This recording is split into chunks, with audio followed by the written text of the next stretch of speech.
In the early 2000s, zombies was an incredibly popular genre.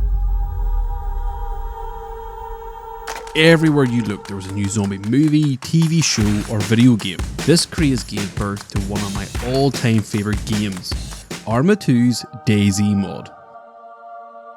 I remember watching a YouTube video about a new zombie survival game and immediately thinking, I need it!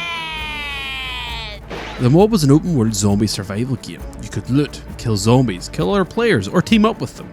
The main goal was to see how long your character could survive. There was proximity chat, which made teaming up with other players a viable option, or you could use it like I did, to fuck with people. What's up guys, it's Quandale here.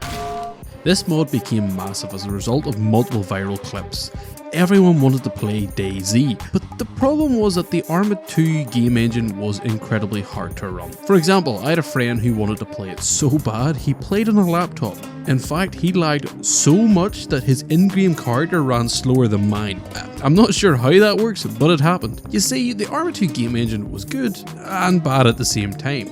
The game was hard to run and the physics were quite clunky, which often led you just randomly breaking a leg and instantly dying. But due to the realism that Arma 2 provided, DayZ was incredibly tactical and competitive. You had full squads of bandits coordinating, running around, killing everyone and setting up bases. Or you had like large groups of people with the sole intent of looting and trading with each other. But being a bandit was quite common. I was guilty of being a bandit and hunting new spawns for sport. More often than not, everyone just killed on sight. But that was until this man appeared on the scene.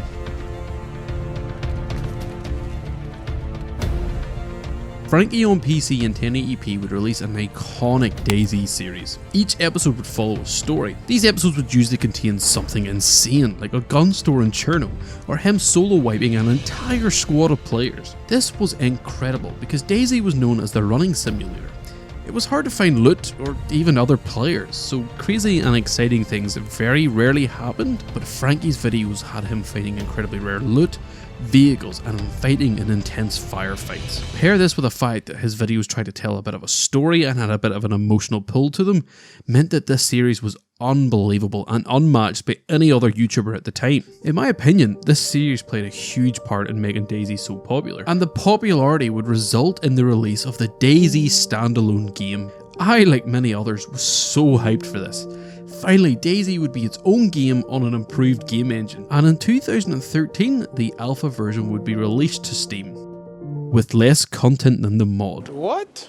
Not only that, they did one final update to the mod to make it mirror the gameplay of the standalone game, and in my opinion, this ruined the vanilla mod. There was very little military grade gear, no vehicles, less loot, an arguably harder looting system / survival system, but that doesn't matter. It will all be okay because once the final version of DayZ gets released, it will be amazing, right?